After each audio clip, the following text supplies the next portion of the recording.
Hi everyone, I finally released my last version of Cut&Key Print Master. So this new version is the 1.3, and as you can see it will work on the last version of ZBrush 2. So I tried it on ZBrush 2025.3 also, and it was working pretty well. Okay, so what's new? First of all, the update button has been updated actually. So when you get the size, it's a little bit faster and there is no bug at all, because before on some tool you could get 000 value, but now it has been fixed and it's faster, so it's the best way.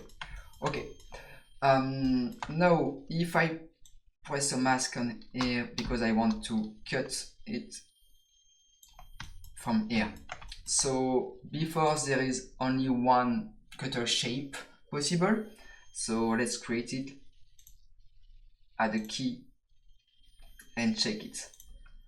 So you get this, like I call taper effect, I can see on here, and that's something I wanted to get. But if for any reason you just want something pretty flat, you can now, let me delete all this thing, delete.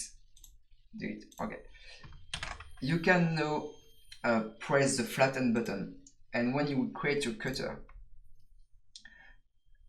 this new cutter, let's add a key, maybe this one,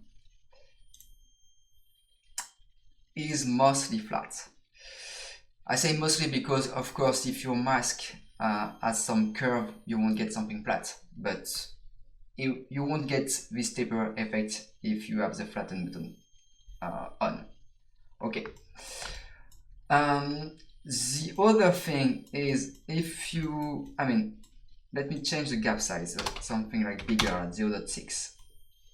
As you can notice, the gap from the cutter shape is twice the gap from the key, and it has always been like that because I said half plus half equal this gap, right? But some people ask me if we could manage the key gap by themselves, because maybe it doesn't work very well that way. So that's not possible, sorry, because you have the gap key size, K for key actually. So the gap key size, this slider, allow you to control the size of this gap.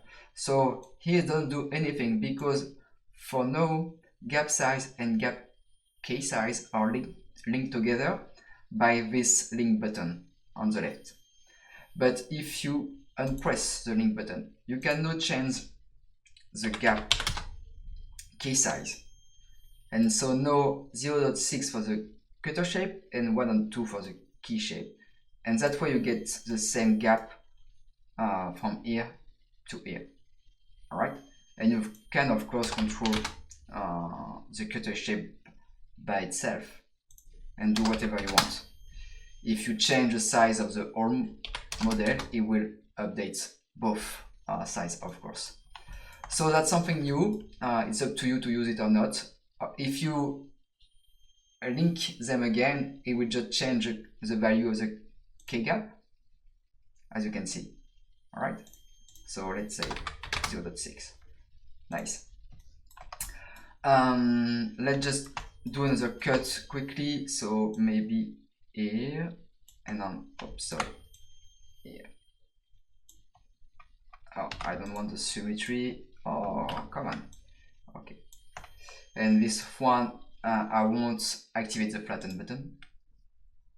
Okay, and create another key. Let's check it. Yeah, looks fine. Okay, so now the other option are the one at the bottom of the apply splitting. As you can notice on this model, there is some weird faces that interact each other, and those faces will generate some little piece at the end, something that you are probably used to get. So let's see what's happened when I just do the apply splitting.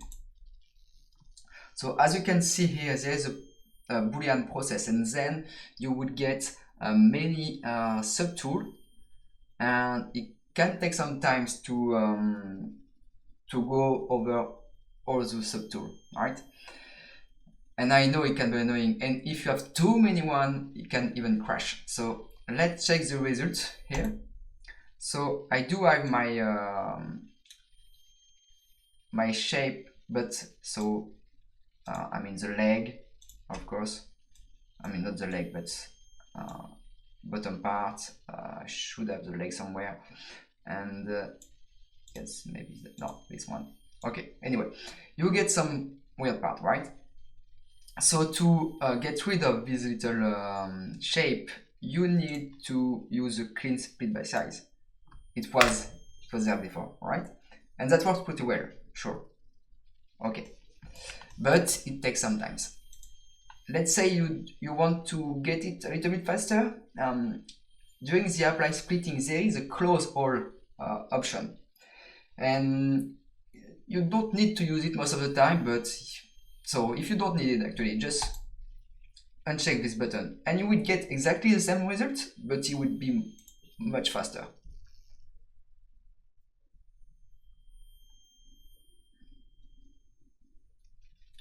Alright, so you get the same result, but much faster. So clean by size, and we are done. So here there is a auto splitting option, right?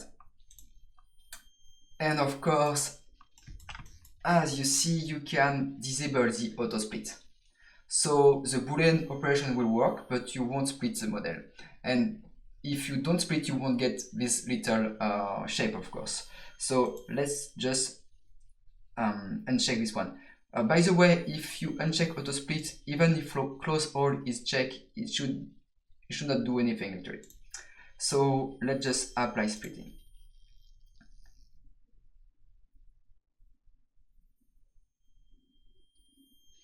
Okay, so this time of course you don't get any subtool because there isn't any subtool for sure. Everything has been kept together, okay?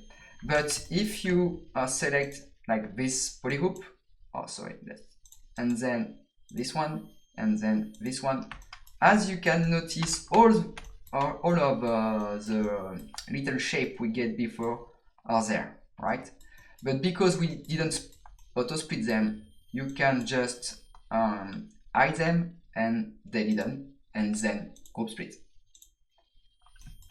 So sometimes it's maybe a better way than using the clean split by size. It's up to you. And one more thing is the clone button. That's the button that creates those copy actually from the original. But in some rare case, if your model has too many polygons, like 100 million around, the clone doesn't work very well. I mean, you can even crash your ZBrush for sure.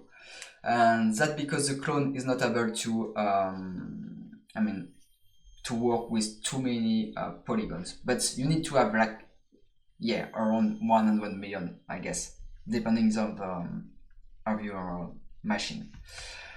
So if you don't use the clone, it will just do the operation on itself. So of course you should save your work before, because I mean everything will be collapsed. But let's say I want, I mean, yeah, let's just uncheck the clone. Let's tell the other subtool actually. So maybe delete all, okay. Delete all, okay. Oh, sorry, I didn't delete the right one. Come on. Oh, yeah, okay. Delete all and delete all. Okay. And so now if I uncheck the clone button and press apply splitting, all the process is done on itself. Alright. And you can still do the operation here. Alright. So if for any reason ZBrush crashed during the splitting, and if you notice you have like millions and millions of polygons, you probably need to uncheck the clone operation. Here we go, that's it for this version. I don't know if I will do more updates anymore because I mean ZBrush is updating, Maxime is updating ZBrush many times now, and I don't want to take too much time on it, but let's see. Cheers.